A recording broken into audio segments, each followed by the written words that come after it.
जनता के पैसे लूट के खा जाते हैं ये। 70 साल में कांग्रेस ने देश को बर्बाद कर दिया। कांग्रेस के ही चमचे ये वो सभी मूर्ख हैं, अंधभक्त हैं और बेवकूफ। डीएस एजुकेशन, आपने इसकी वीडियो जरूर देखी होगी। पिछले कुछ समय से ये बंदा काफी हाईलाइटेड है बिकॉज इसने ध्रुव राठी को एक्सपोज किया और सुमित गौतम को एक्सपोज किया, क्योंकि इसका कहना है कि ये लोग फेक न्यूज फैलाकर लोगों को मिसलीड करते हैं। तो मुझे लगा कि अगर ये फेक न्यूज फैलाते हैं तो ये तो सच दिखाता होगा। तो मैंने इसकी एक वीडियो देखी, कांग्रेस एक्सपोज, जो इसने रिसेंटली अपलोड किया है। तो मैंने उसमें देखा कि सबसे ज्यादा जनता को चूतिया तो ये बना रहा है, क्योंकि इसने अपने वीडियो के माध्यम से काफी फेक नैरेटिव फैलाने की कोशिश की है। अगर कोई पार्टी गलत करे तो उसे एक्सपोज करना चाहिए, लेकिन अगर किसी पॉलिटिकल पार्टी को एक्सपोज करने के नाम पर उसके खिलाफ गलत या मिसलीडिंग इन्फॉर्मेशन फैलाकर लोगों को भड़काया जाए तो ये सरासर गलत है। मैंने इसके वीडियो से 7 ऐसे पॉइंट्स उठाए हैं जिसमें इसने ऑडियंस को गलत इन्फॉर्मेशन दी है, और लास्ट वाला पॉइंट तो ऐसा है जिसे सुनकर आपके पैरों तले जमीन खिसक जाएगी। तो वीडियो में लास्ट तक बने रहिए।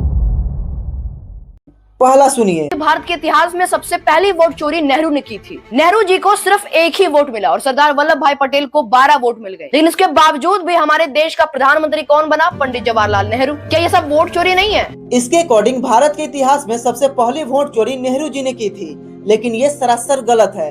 सबसे पहले ये समझिए कि ये जो वोटिंग हुई थी ये 1946 में हुई थी।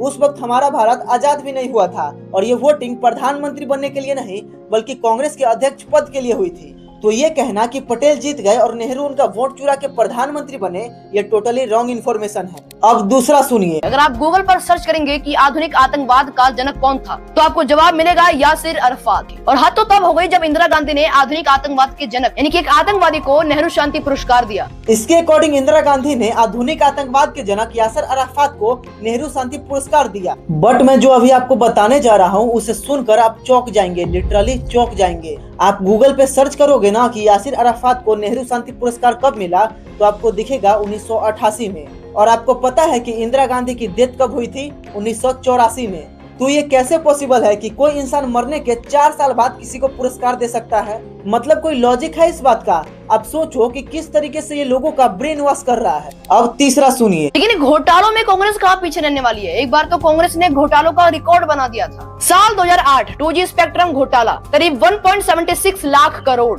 ये अपने वीडियो में बता रहा है कि साल 2008 में जो 2G स्पेक्ट्रम घोटाला हुआ था वो कांग्रेस ने किया था। लेकिन ये पूरी तरीके से सच नहीं है। ये बस एक सीएजी की रिपोर्ट में आया अनुमानित लॉस एस्टिमेट था।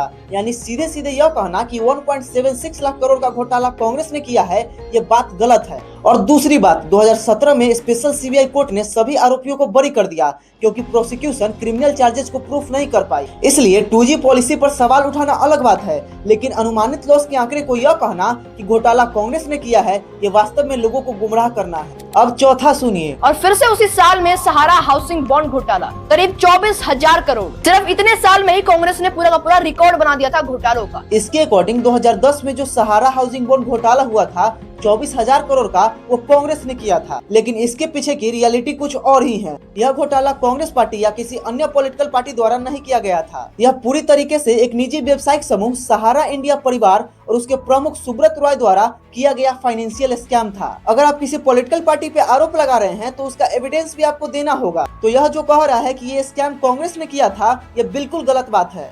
अब पांचवा सुनिए। क्यों करूं मैं उस पार्टी का समर्थन जिसने वंदे मातरम को राष्ट्रगीत करने से इनकार कर दिया था? कैसे करूं मैं उस पार्टी का समर्थन जिसके एक भी रैली में ना ही वंदे मातरम बोला गया, ना ही भारत माता की जय बोला गया? इसका कहना है कि कांग्रेस ने वंदे मातरम को राष्ट्रीय गीत करने से इनकार कर दिया था। और सिर्फ इतना ही नहीं, इसके मुताबिक कांग्रेस की एक भी रैली में वंदे मातरम भारत माता की जय का नारा नहीं लगा है। तो इसकी जानकारी के लिए मैं बता दूं कि हिस्ट्री बताती है कि 1896 को इंडियन नेशनल कांग्रेस के सेशन में रविन्द्रनाथ टैगोर ने ये वंदे मातरम गाया था। यानी कांग्रेस और वंदे मातरम का कनेक्शन आज से नहीं, आजादी के समय से ही है। हाँ, ये मैं मानता हूँ कि बाद में वंदे मातरम में कुछ हिस्से और उसके पब्लिक यूज को लेकर कुछ बहस जरूर हुई थी, लेकिन सीधे ये कहना कि कांग्रेस ने वंदे मातरम को ठुकरा दिया पूरी तरीके से गलत है। अब छठा सुनिए। कैसे करूं मैं उस पार्टी को सपोर्ट जिसने दूरदर्शन में से सत्यम शिवम सुंदरम का लोगो हटा दिया था? इसके अकॉर्डिंग देश के प्रमुख चैनल दूरदर्शन में से सत्यम शिवम सुंदरम का लोगो कांग्रेस ने हटाया था, बट ये दावा बिल्कुल गलत है। रिपोर्ट्स के अकॉर्डिंग दूरदर्शन के लोगो में से यह टैगलाइन किसी सरकार द्वारा नहीं हटाई गई है, बल्कि समय के साथ दूरदर्शन के लोगो और डिजाइन में हुए बदलावों के दौरान यह खुद ही हट गई थी। अगर इसके अकॉर्डिंग कांग्रेस ने ऐसा किया था तो इसे प्रॉपर एविडेंस देना चाहिए था। सिर्फ बोलने से ये सब साबित नहीं होता है। आप लोग खुद सोचिए कि जब हम लोग अदालत में किसी के ऊपर आरोप लगाते हैं तो सबसे पहले हमसे सबूत मांगा जाता है, बस हमारे बोलने से कोई आरोपी नहीं हो जाता। ये है लास्ट और सबसे हैरान करने वाला फैक्ट, सुनिए जरा। और जरा मनमोहन सिंह का ये वीडियो क्लिप देखिए।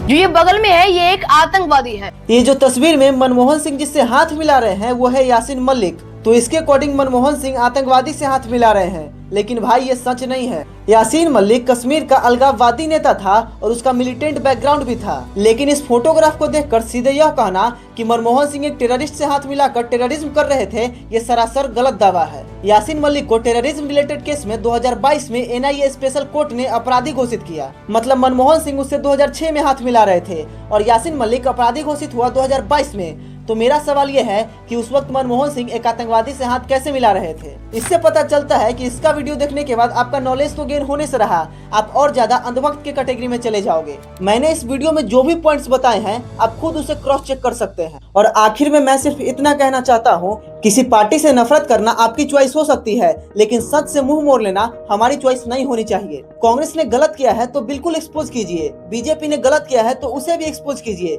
कोई नेता गलत बोलता है तो उससे सवाल पूछिए। अगर कोई सही काम करे तो उसे अप्रिशिएट करना चाहिए, लेकिन अगर कोई गलत काम करे तो उसे सवाल करना ही डेमोक्रेसी है। याद रखिए, इतिहास किसी पार्टी का जागीर नहीं है और सच किसी आइडियोलॉजी का गुलाम नहीं है। इसलिए अगली बार कोई पॉलिटिकल वीडियो आपके सामने आए तो सिर्फ ये मत देखिए कि कौन बोल रहा है, क्या बोल रहा है, ये भी देखिए कि उसके पास सबूत क्या है। क्योंकि सवाल करना लोकतंत्र है, लेकिन सवाल का जवाब जिम्मेदारी के साथ फैक्ट से देना ये जिम्मेदार नागरिक होना है। मैं किसी पॉलिटिकल पार्टी का स्पोक पर्सन नहीं हूँ। मैं सिर्फ इतना चाहता हूँ कि राजनीति में चाहे जिसको भी कटघरे में खड़ा करो, लेकिन एविडेंस के साथ करो। Don't follow the narratives, follow the facts. जय हिंद। और ऐसे ही इंफॉर्मेटिव वीडियोस के लिए हमारे चैनल को सब्सक्राइब जरूर कीजिए।